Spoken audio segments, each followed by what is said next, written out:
Hi everybody. Great to see you.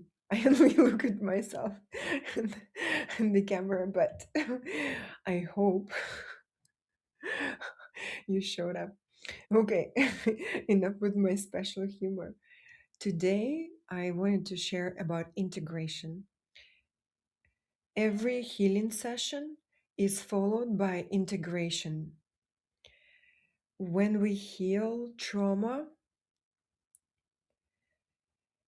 right after, and for me, it's at least a full day, is when I feel super weak, like right now. Yesterday, I had a very powerful healing session, and we healed some really entangled stuff. I'll share with you once I integrate it. And last night, I knew that integration will be tough. Sure enough, I wake up today and I'm just feeling sort of kind of like dissociated, uh, like my body is like made out of cotton, and so is my brain. And I have very low energy. I canceled one client and I canceled a beauty appointment because there is no chance I would make it. And this is typical, at least for me. And the reason integration can be so hard is because the healing was so deep, and it takes as much energy to integrate the healing as it took when the original trauma happened. Do you see what I mean? So, how does the trauma happen? When we're a child and we are in a traumatic situation, and we are scared, and our brain goes, our amygdala activates, and we go into fight, flight, or freeze. And the energy that it takes to get through the situation can be very high. And the way that psyche works is that the affected self, the child self that gets scared and feels like it is not loved and it's not lovable, and it's afraid that it's going to die because the adults are not going to take care of them. Psyche cuts off this little self, and to save the rest, kind of like think about like a um, underwater boat, a submarine, like a submarine, like when water gets into one section, it gets cut off of the rest to save the boat. It's exact same mechanism with our psyche. And so then basically this child self gets stuck in a loop of that trauma, and it doesn't grow up with the rest of us, but we still kind of like carry it around. And when a situation presents itself which reminds us or triggers us, and it reminds us of that original circumstance when this self got scared, went into fight or flight, and got cut off, um, we regress into this child self and we react from, like a child. We react like this child self.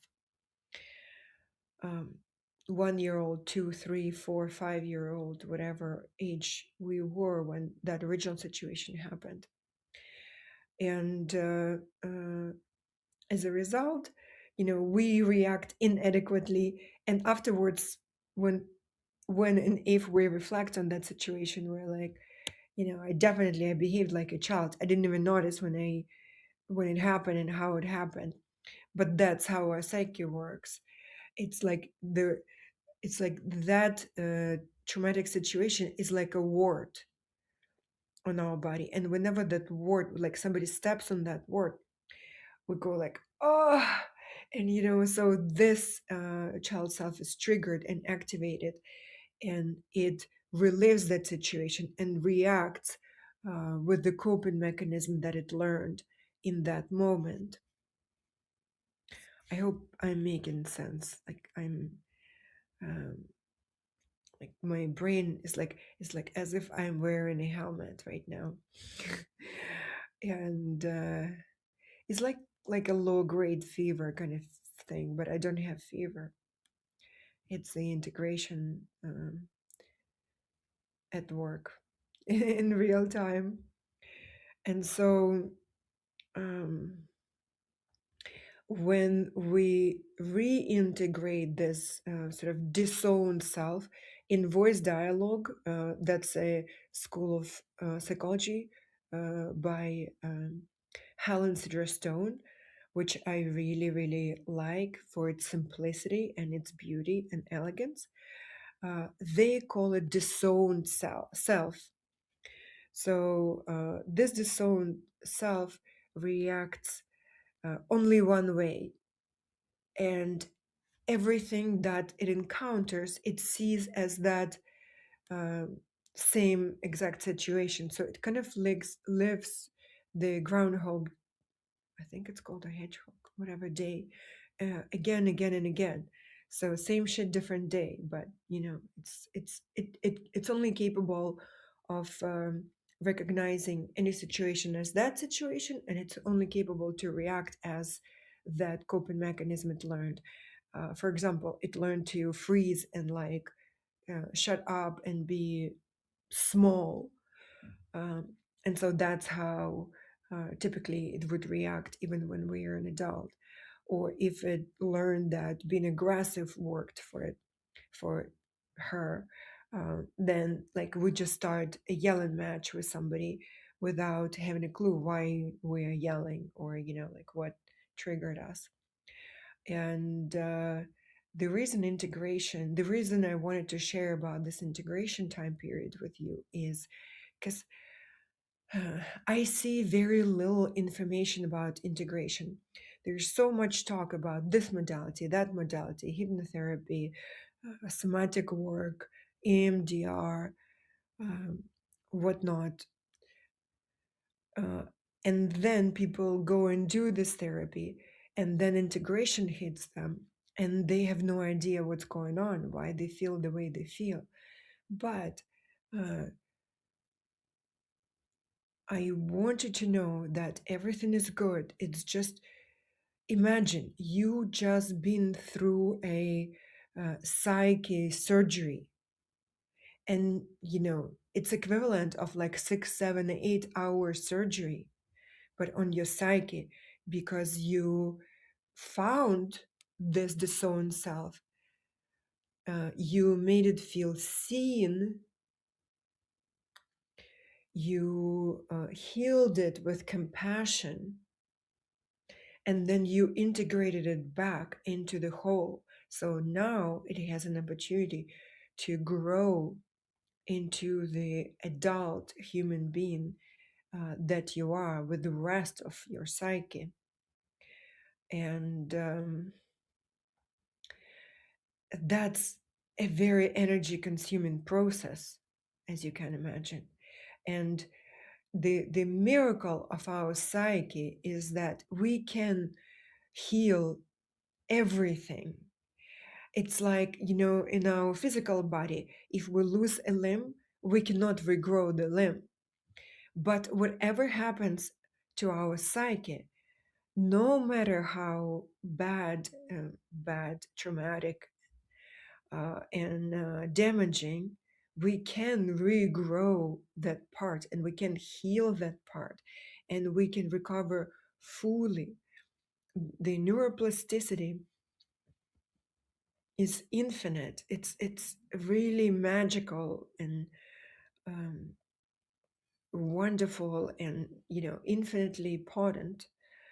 Uh, but it consumes energy, So I want you to know that if you feel low energy and you feel like this flu-like symptoms after a very powerful session, regardless of modality, please know that you are integrating. And at the very minimum, stay calm. It means it's working. Your nervous system is rewiring. This piece of your psyche, this disowned self, lived in perpetual fight or flight. It lived in a survival mode. And you brought it back home and you made it feel safe. Now it has to integrate and adjust to this new environment, and your nervous system has to recalibrate to live in safety. It's actually a lot of work for our psyche to learn to live in safety. Because if you think about it, our ego, which usually rules our day to day, and sometimes it um, drives the car in our psyche. And what our ego is wired to do is status quo, meaning even if we were in pain, like low grade pain the entire life, but our ego is used to it, it now thinks that this is safety, this low grade pain. And so every time we're consciously intending to stop living in pain and live in joy, our ego is clinging on to this painful state. And it doesn't want to let go because it thinks that this is safe. And it's scared of the unknown. And it's unable to comprehend that the unknown may be far better for us. It's our ego is just not capable of thinking in those terms. So stay calm and heal. Happy integration. And if you want support with integration, message me. I'll be happy to support you through it.